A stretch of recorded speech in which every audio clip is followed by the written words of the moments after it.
నమస్కారం. వార్తలకు స్వాగతం. ముందుగా ముఖ్యాంశాలు.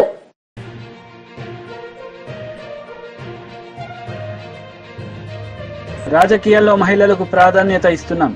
సీఎం చంద్రబాబు నాయుడు వెల్లడి.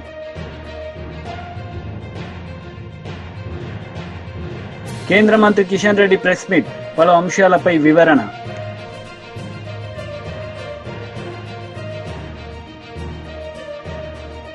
రాజకీయాల్లో మహిళలకు ప్రాధాన్యత ఇస్తున్నామని సీఎం చంద్రబాబు నాయుడు అన్నారు. ఈ సందర్భంగా ఆయన మాట్లాడారు.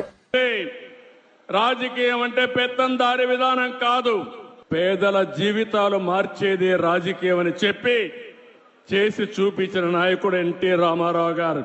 బీసీలకు మొట్టమొదటిసారిగా స్థానిక సంస్థల్లో రిజర్వేషన్లు పెట్టిన వ్యక్తి ఎన్టీఆర్ అని చెప్పి నేను మీకు తెలియజేస్తున్నా.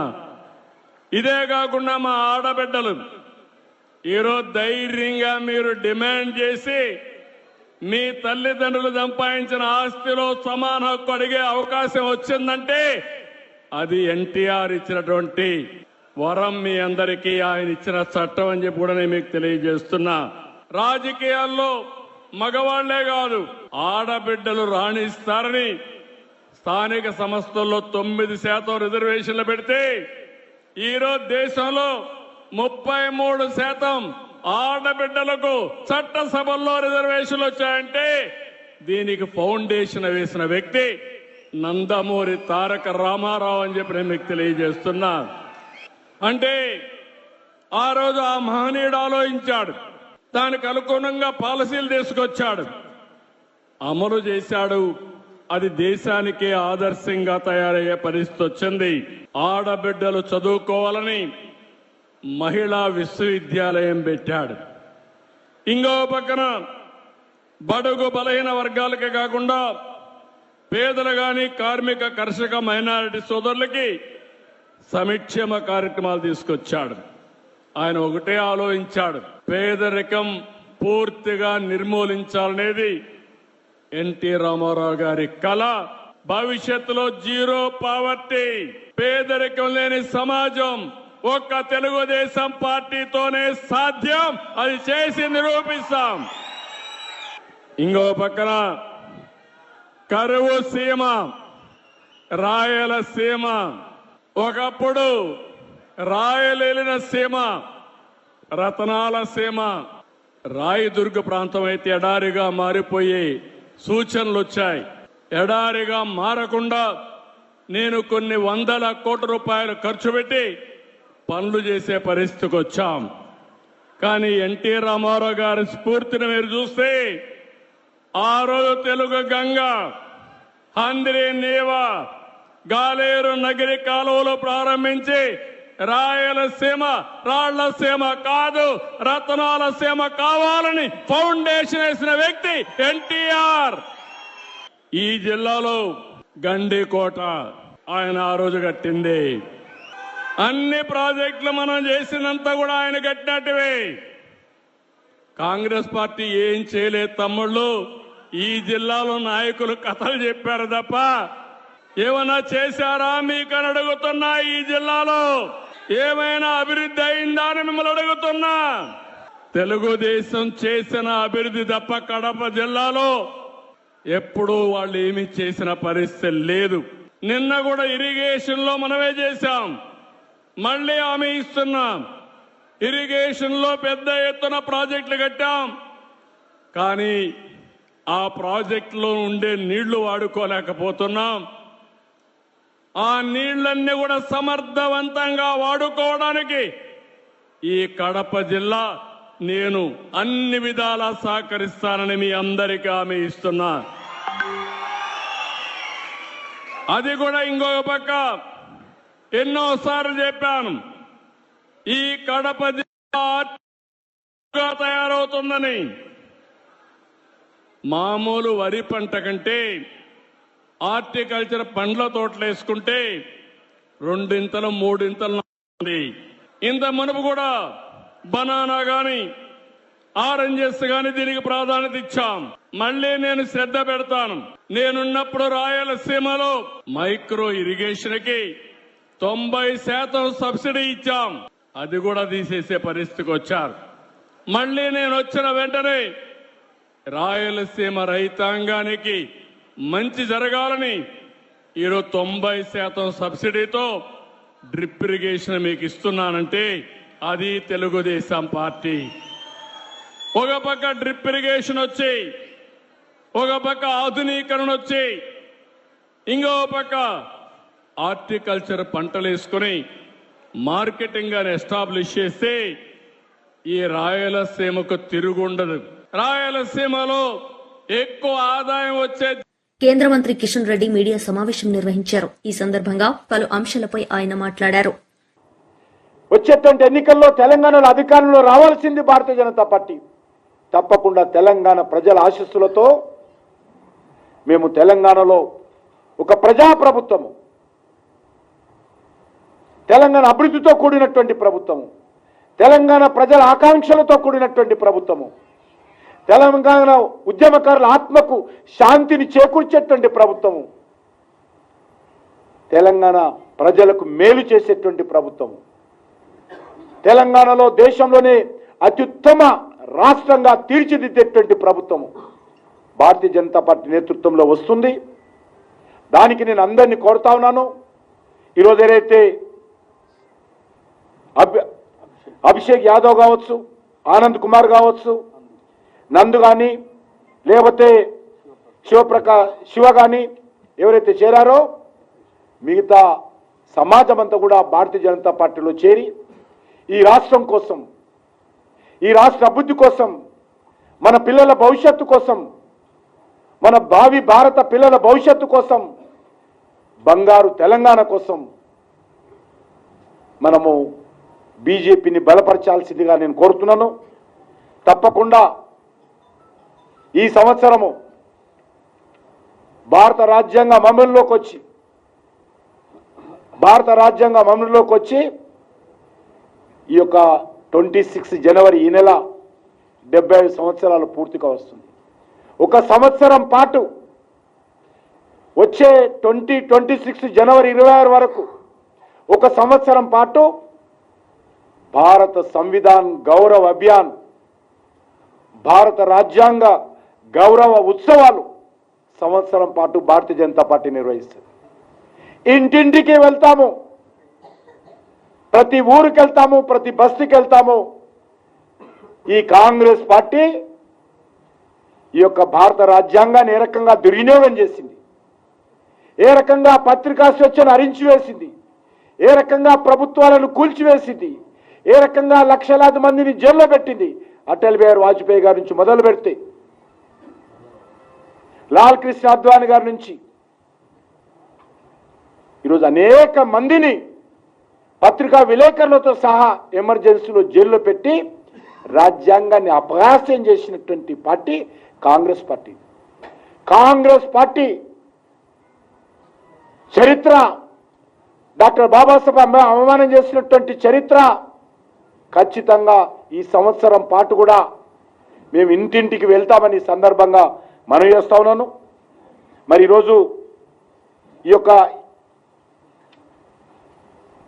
75 సంవత్సరాల రాజ్యాంగ గౌరవ ఉత్సవాలను ఘనంగా నిర్వహించేటువంటి కార్యక్రమం చేపట్టబోతా ఉన్నాం. తెలంగాణ ప్రజలు కూడా ముందుకు రావాలి, ముఖ్యంగా యువత ముందుకు రావాలి. ఇప్పటికే తెలంగాణలో అన్ని రకాలుగా మనం నష్టపోతా ఉన్నాము. తెలంగాణలో మనకు తెలియకుండానే ఈరోజు మాజీ మంత్రి బొత్స సత్యనారాయణ మీడియా సమావేశం నిర్వహించారు. ఈ సందర్భంగా పలు అంశాలపై ఆయన మాట్లాడారు. నిధులు ఇస్తున్నాము అనే అంశం వచ్చి తెర మీదకి వచ్చింది. కేంద్ర ప్రభుత్వం ప్రకటించింది. దానిపై పరిపరి అన్ని పార్టీల తాలూకా వారి అభిప్రాయాలు వరకు ఉన్నాయి, ఎవరి పార్టీ అభిప్రాయాలు వరకు ఉన్నాయి. మా పార్టీ అభిప్రాయాన్ని మొన్న మా పార్టీ అధ్యక్షుడు, మా విశాఖ జిల్లా పార్టీ అధ్యక్షుడు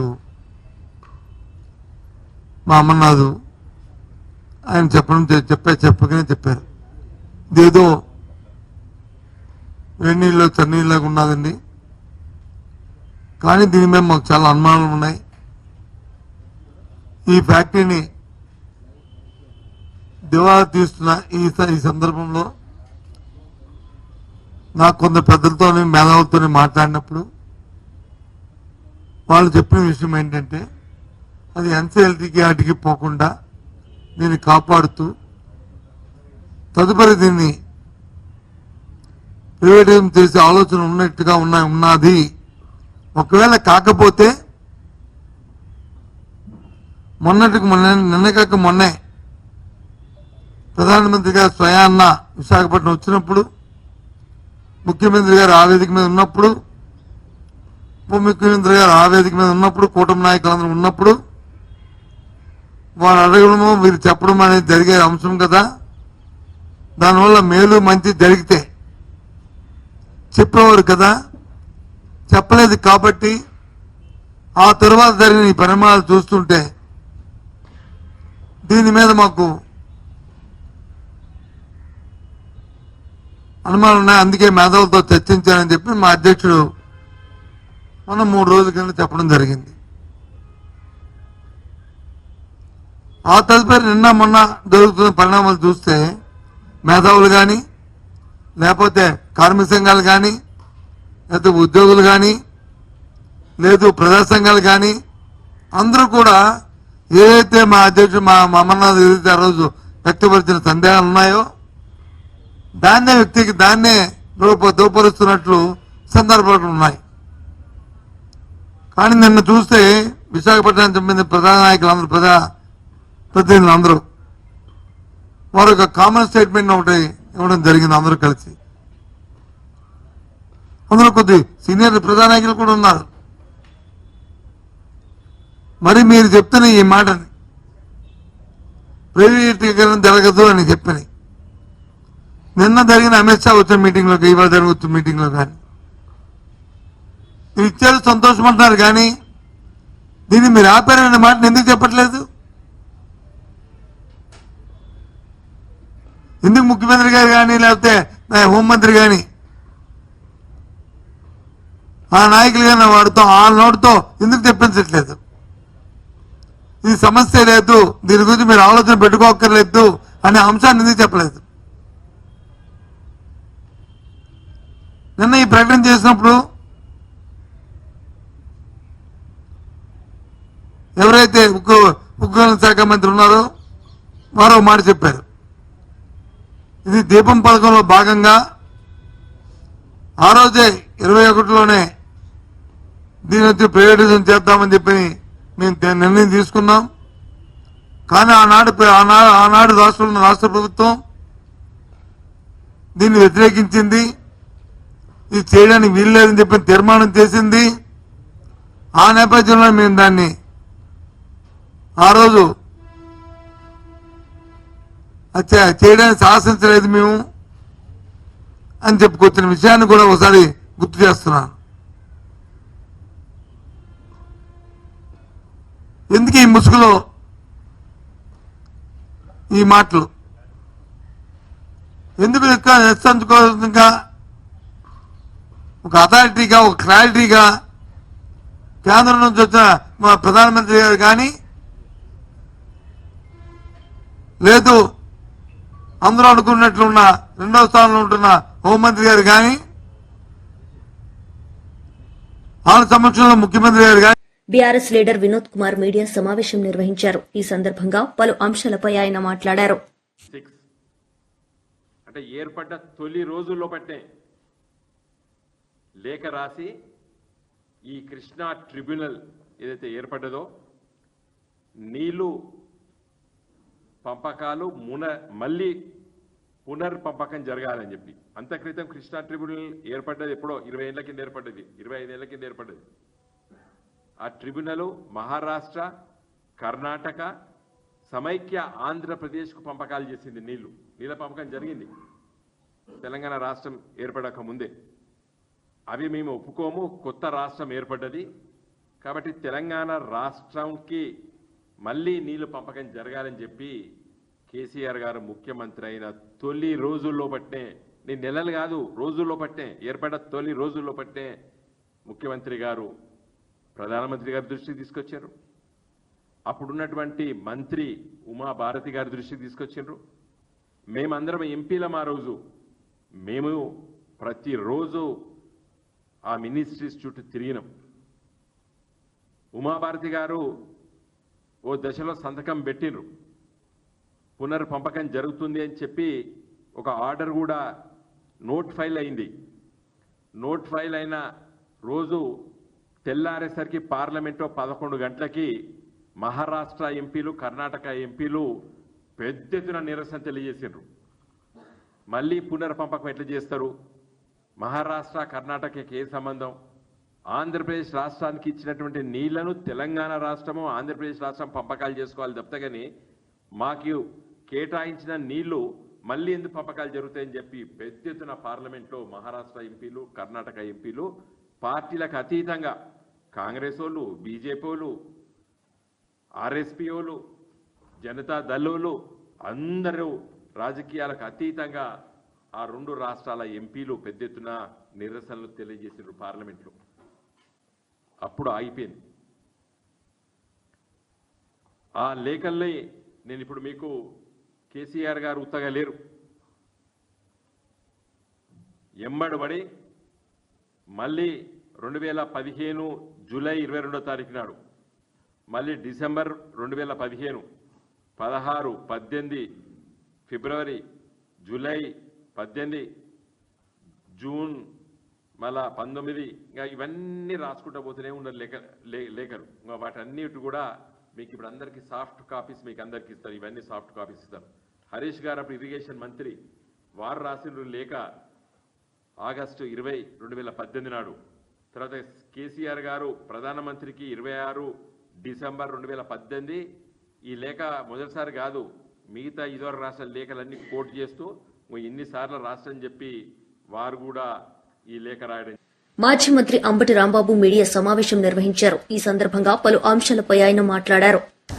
నేనేదో పత్రికలో చూశాను, పూలవర్షం కురిపించారన్న కుటుంబ నాయకులు, తెలుగుదేశం పార్టీ నాయకులు పూలవర్షం కురిపించారు. ఆయనకి ఘన స్వాగతం పలికారు. నాకు ఈ సందర్భంలో ఒకటి గుర్తొస్తుంది. చంద్రబాబు నాయుడు గారు 2014-15లో కూడా ముఖ్యమంత్రిగా ఉన్నప్పుడు పార్టీ నుంచి బయటకు వచ్చిన తర్వాత, పార్టీ అంటే కూటమి నుంచి బయటకు వచ్చిన తర్వాత, ఇదే అమిత్ షా గారు అప్పుడు హోంమంత్రిగా ఉండి మన తిరుమల తిరుపతి దర్శనానికి వచ్చారు. అప్పుడు ఏ వర్షం కురిపించారో గుర్తుందా? రాళ్ళ వర్షం కురిపించారు. ఎందుకు ఈ విషయాన్ని ఈ సందర్భంగా గుర్తు చేస్తున్నానంటే, నారా చంద్రబాబు నాయుడు గారు నచ్చకపోతే రాళ్ల వర్షము కురిపించగలరు, నచ్చితే పూల వర్షము కురిపించగలరు. నచ్చితే అనే మాట అంటే కంటే అవసరం ఉంటే అని చెప్పవచ్చు. దానికే పర్యాయ పదం ఏంటంటే, అందితే జుట్టు, అందకపోతే కాళ్ళు పట్టుకోగలిగిన అత్యంత సమర్థవంతమైనటువంటి రాజకీయవేత్త భారతదేశంలో ఎవరైనా ఉన్నారు అంటే అది సాక్షాత్తు నారా చంద్రబాబు నాయుడు గారని నాకు అనిపిస్తుంది. సరే, ఎనిహౌ కూటమిలో మీరున్నారు. హోంమంత్రి గారు 3 సార్లు ఈ దేశానికి హోంమంత్రిగా చేస్తున్నటువంటి వ్యక్తి అమిత్ షా గారు కేంద్ర ప్రభుత్వంలో చాలా కీలకమైన పాత్ర పోషిస్తున్నటువంటి వ్యక్తి. ఆయన మన రాష్ట్రానికి వచ్చారు, స్వాగతం పలికారు, బాగా. మనకు ఇన్ని సమస్యలు ఉన్నాయి ఈ రాష్ట్రంలో. సమస్యల పుట్ట ఎందుకు అంటున్నానంటే, మనం విభజన జరిగి 11 సంవత్సరాలు అవుతుంది. అనేక సమస్యలు అపరిష్కృతంగా ఉన్నాయి. కృష్ణా జిల్లాలకు సంబంధించి అపరిష్కృతంగా ఉన్నాయి. జగన్మోహన్ రెడ్డి గారి టైంలో 8,000 కోట్ల రూపాయలు విద్యుత్ బకాయిలు మనకు తెలంగాణ నుంచి రావాల్సి ఉంటే దాన్ని కొలిక్కి తీసుకొచ్చి కేంద్ర ప్రభుత్వం చేత తక్షణమే ఇవ్వమని చెప్పేసి ఆదేశాలు కూడా ఇవ్వడం జరిగింది, ఆర్డర్స్ కూడా ఇవ్వడం జరిగింది. అఫ్ కోర్స్ దాన్ని కోర్టులోకి వెళ్ళారు.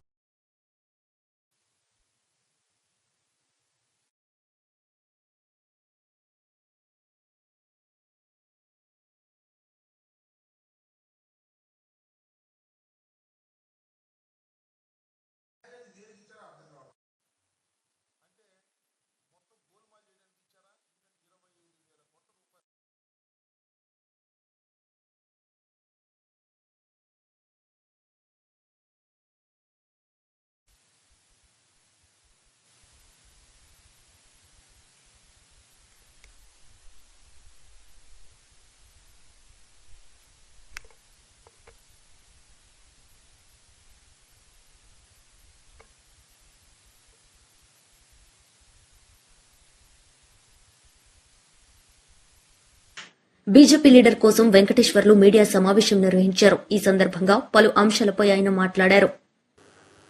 ప్రత్యేకమైనటువంటి డైరీని తయారు చేసి ఆవిష్కరించడం ఒక మంచి శుభ పరిణామం. మరొక విషయం, వారి యొక్క ఏడాది కాలం ఓబీసీ మోర్చా ఆనంద్ గౌడ్ గారి నాయకత్వంలో మంచి కార్యక్రమాలు రాష్ట్ర వ్యాప్తంగా తీసుకొని తెలంగాణ రాజకీయాలలో బీసీల యొక్క విషయాలపైన క్రియాశీలంగా ఉన్నటువంటి ఓబీసీ మోర్చా రాష్ట్ర శాఖని హృదయపూర్వకంగా అభినందిస్తూ ఉన్నాను. వారందరికీ కూడా శుభాకాంక్షలు తెలియజేస్తూ ఇంకా మంచి కార్యక్రమాలు రాబోయే కాలంలో ఛాలెంజెస్ని స్వీకరించి బీసీ ప్రజల అభ్యున్నతికి పాటుపడాలని చెప్పేసి ఉద్యమాలు నిర్మాణం చేయాలని చెప్పేసి కోరుకుంటా ఉన్నాను. వారికి ఆ రకమైనటువంటి శక్తిని కూడా ప్రసాదించాలని చెప్పేసి మనస్ఫూర్తిగా కోరుకుంటూ, ముఖ్యమైనటువంటి విషయం, రాష్ట్ర ప్రభుత్వం రేవంత్ రెడ్డి గారు అధికారంలోకి వచ్చిన తర్వాత ఏడాది పూర్తి చేసుకున్నాడు. బహుశా 13 నెలలు కూడా పూర్తి అవుతున్నాయి. ఏడాది తర్వాత కౌంట్ డౌన్ ప్రారంభం చేయాల. ఇప్పటికి కూడా పరిపాలన గాడెక్కలే. ఎక్కడ చూసినా కమిషన్ల ప్రభుత్వంగా మారిపోయింది. ఏ రంగం చూసినా మహాభ్రష్టాచారం, అంటే విపరీతమైనటువంటి అవినీతి ఈ రాష్ట్రంలో జరుగుతూ ఉంది. అన్ని రంగాలల్లో, ఈ ఒక్క రంగం అనేది కాదు. రాష్ట్రం తెలంగాణ అభివృద్ధి మొత్తం కుంటుపడ్డది. సంక్షేమ పథకాలు మొత్తం కూడా ఇవాళ అభివృద్ధి చేయలేక చితికిలబడుతున్నటువంటి పరిస్థితి కనపడతా ఉంది. ప్రత్యేకంగా బీసీ, ఎస్సీ, ఎస్టీ, బహుజనులు ఎవరైతున్నారో కాంగ్రెస్ పార్టీ సంక్షేమ రాజ్యం తీసుకొస్తామని చెప్పి అబద్ధపు హామీలతోటి ఎస్సీ, ఎస్టీ, బీసీలను మొత్తం కూడా మోసం చేసినటువంటి పార్టీ కాంగ్రెస్ పార్టీ. మోసం చేసినటువంటి ప్రభుత్వం రేవంత్ రెడ్డి ముఖ్యమంత్రిగా నడుస్తున్నటువంటి ప్రభుత్వం. మన అందరికి తెలుసు, ఉదయపూర్ డిక్లరేషన్ ఎక్కడ అమలు చేసిండ్రు? ఎంపీలల్లా బీసీల కోట ఇయ్యలే, ఎమ్మెల్యేలల్లా బీసీల కోట ఇయ్యలే, కార్పొరేషన్లలో కూడా చివరికి. వార్తలు ముగించే ముందు ముఖ్యాంశాలు మరోసారి.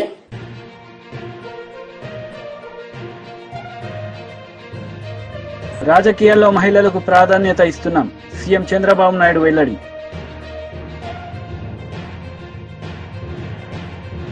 కేంద్ర మంత్రి కిషన్ రెడ్డి ప్రెస్ మీట్, పలు అంశాలపై వివరణ.